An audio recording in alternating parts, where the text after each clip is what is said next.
Welcome to Jayavarasena. Jaganmohan Reddy గారు ఎలక్షన్లో మేము సిద్ధం ప్రోగ్రాం ద్వారా లంచాలు లేని అవినీతి లేని పాలనను, పారదర్శకమైనటువంటి పాలన నేను అందించాను. అదేవిధంగా ఈరోజు రాష్ట్రం ఇంత సుభిక్షంగా కానీ ఇంత అభివృద్ధి పథంగా కానీ ఉన్నదంటే అది మన పాలనలోనే జరిగింది అని చెప్పడం జరుగుతుంది. అంటే నేను దీని గురించి సొంతంగా కల్పించో మరొక విధంగా నేనేం చెప్పదలుచుకోలేదు. కానీ కొన్ని మీడియా ఛానల్లో కానీ, అంటే కొంతమంది అంటారు ఎల్లో ఛానల్లో వచ్చినాయి లేదా బ్లూ మీడియాలో వచ్చినాయి, నేను అవేమి చెప్పదలుచుకోలేదు. న్యూట్రల్ ఛానల్లో సపోజ్కి వేటింగ్ న్యూస్ లాంటివి, అందులో ఎవరైనా చూస్తారు. అది ఏ పార్టీకి అనుకూలంగా కాకుండా ఉన్నది ఉన్నట్టుగా ప్రసారం చేసేది ఎంతో కొంత వేటింగ్ న్యూస్ ఛానల్ కానీ లోకల్ యాప్లు కానీ. ఇందులో చూసుకుంటే లంచాలు అవినీతి లేని పాలన అనే స్టేట్మెంట్ కింద డిస్లైకులు 11,000 వస్తే లైకులు 8,000 వచ్చినాయి. అంటే దాన్ని బట్టి అన్న పాలన, దీన్ని బట్టి జగనన్న గారి యొక్క పాలన విధానం ఎలా ఉంది.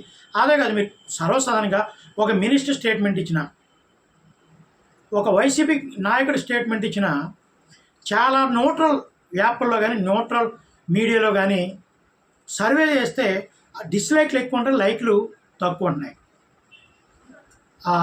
వివేకానంద బాబాయ్ని చంపిన దాంట్లోనూ కూడా డిస్లైక్లు 12,000 వస్తే లైక్లు 3-4,000 వచ్చినాయి. ఈ విధంగా ప్రతి స్టేట్మెంట్ మీకు ఆల్రెడీ పక్కన కూడా పెడుతున్నాను నేను. ఈ విధంగా ఏ స్టేట్మెంట్ ఇచ్చినప్పటికీ వాళ్ళు ఏం మాట్లాడినా ప్రజలు వాళ్ళని ఎంతవరకు నమ్ముతున్నారు, ఎంతమంది నమ్మడం లేదు. అంటే వేటి న్యూస్ ఒక్కదాని వల్ల మనం అంటే ఆ యాప్ను వాడేవాళ్ళు కొన్ని కోట్ల మంది ఉంటే అందులో ఒక్కొక్క న్యూస్ చూసిన వాళ్ళు లక్షల్లో ఉంటారు. అందులో లైక్ చేసేవాళ్ళు అయితేనేమో డిస్లైక్ చేసేవాళ్ళేమో వేలల్లో ఉంటారు, కంపల్సరీ వేలలో ఉంటారు. అది ఒక విధంగా మనకి ఒక చిన్న సర్వే లాంటిదే.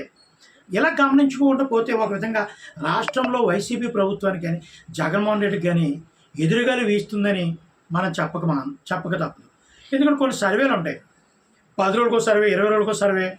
ఒక సర్వే చేయాలంటే నిజంగా రాష్ట్రం మొత్తం మీద నెల రోజులు, తక్కువ అంటే నెల రోజులు పడుద్ది, తక్కువ అంటే నెల రోజులు పడుతుంది.